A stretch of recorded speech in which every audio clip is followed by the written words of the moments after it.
We're going to be preparing for the worst, but we're hoping for the best. Tonight, provincial flood forecasters are raising the flood risk for the Red River from moderate to major. What you need to know coming up.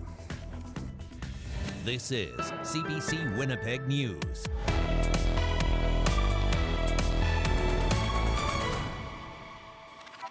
Thank you for joining us tonight. The Red River is expected to spill its banks in parts of Manitoba this spring, but there's no reason to panic just yet. We get the story from the CBC's Bartley Kivas. Heavy machinery rolled on the roads late this winter in the Dakotas and Minnesota as a series of snowstorms blanketed the U.S. portion of the Red River drainage basin. There's a lot of snow that happened just about a month ago, and they've had a number of systems since that time. All that extra moisture south of the border is coming this way, and that means higher water on the Red in Manitoba. It's important to remember that 85% of the Red River watershed lies south of the border. The latest outlook from the province calls for major flooding on the Red. Precisely how high it gets will depend on weather. We're going to be preparing for the worst, but we're hoping for the best. The worst is not that bad. While every weather scenario this spring calls for the Red to spill its banks north of Morris, the river is not expected to rise high enough to threaten any Manitoba communities. Even the worst case scenario for this spring would make this Red River flood like the one in 2020. The province didn't even have to close Highway 75 that year. We don't expect to shut it down this year in the repeat of those levels. The risk of significant flooding almost everywhere else in Manitoba is low or moderate, including along the Fisher River, which slammed Peguis First Nation last year, and along the Winnipeg River, which wound up in a record flood in 2022. The focus this spring is on the Red, where every community is protected, either by ring dikes or by the Red River floodway.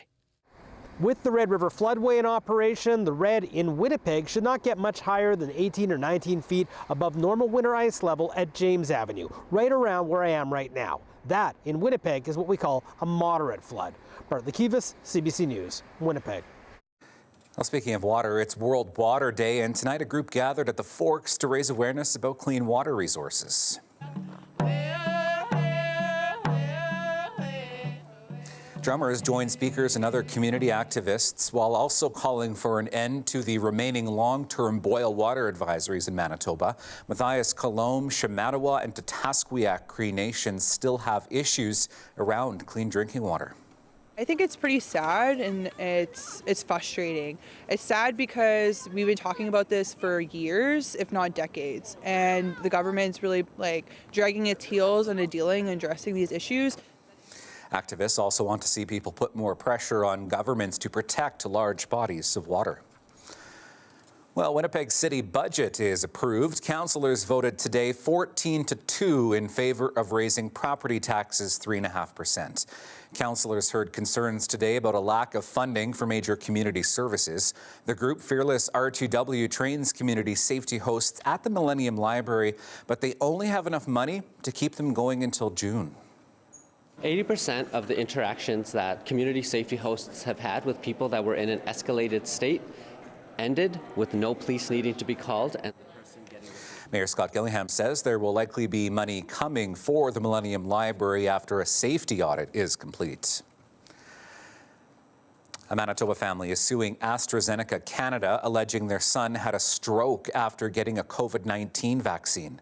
The lawsuit claims the 23-year-old Steinbach man suffered a hemorrhagic stroke 6 days after getting vaccinated in 2021.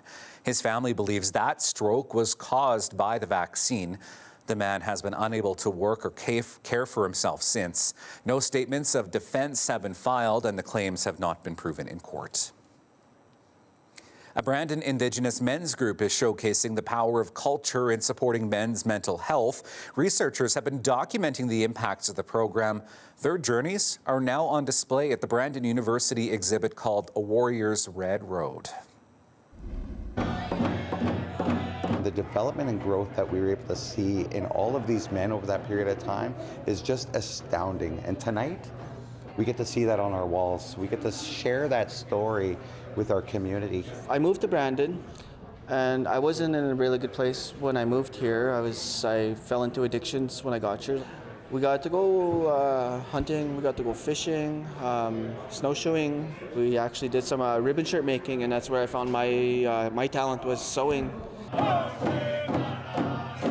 one of the things that we don't see enough out there in society or within our communities are safe space for men to be able to reconnect, reclaim a little bit of who they are and re-educate and reawaken that spirit. And through tradition and through ceremony, we've been able to do a lot of those things plus some.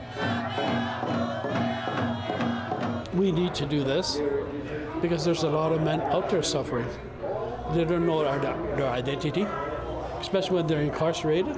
We learned that men's cultural groups are very important for Indigenous men and Indigenous families. So the men within our project found out that they gained knowledge, they gained purpose, they gained pride. In taking a better stance and understanding what we need to do as a society in taking care of our men. Because when we take care of our men, we're taking care of our women, and we're taking care of our children, and we're taking care of the next generations that are walking behind us. And hundreds of millions of Muslims around the world are preparing for the holy month of Ramadan. Madam Speaker, I am honored to acknowledge this important day along with many Muslims and many Manitobans as the first Muslim minister in the history of this province. At the Manitoba Legislature today, Sport Minister Abi Khan spoke about the importance and tradition of fasting. He is the first Muslim cabinet minister to deliver a statement on Ramadan in the House. It is an honor beyond words for me to stand here.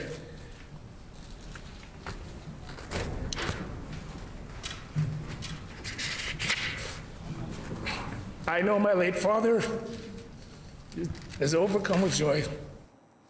An estimated 25,000 Muslims in Manitoba celebrate Ramadan.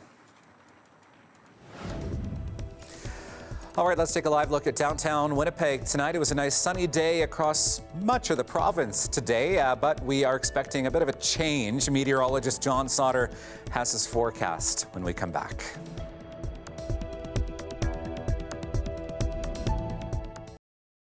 This weather update is brought to you by Capital Ford Lincoln. The trade and upgrade event is on now.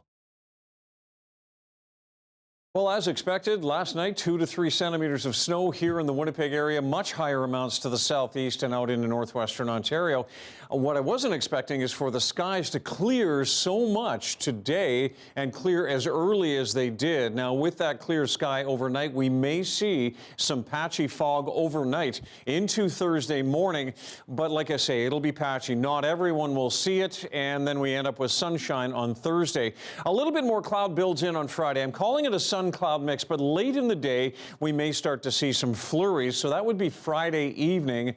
And really, a centimeter or less of snow is what I'm expecting in through to Saturday morning, and then a generally cloudy day on Saturday. Tonight, though, with the clear skies, we have that risk for patchy fog. Down to -16, and light winds will help that fog kind of develop. It'll be a beautiful morning if you don't mind a bit of a chill at -16, and then a mainly sunny -3 and breezy out of the south on your Thursday afternoon. Then in the long range, we've got that weak disturbance moving through Friday night into Saturday. A little bit cooler with a north wind on Saturday, a lot cooler for Monday, and temperatures stay slightly below seasonal heading on in through mid next week.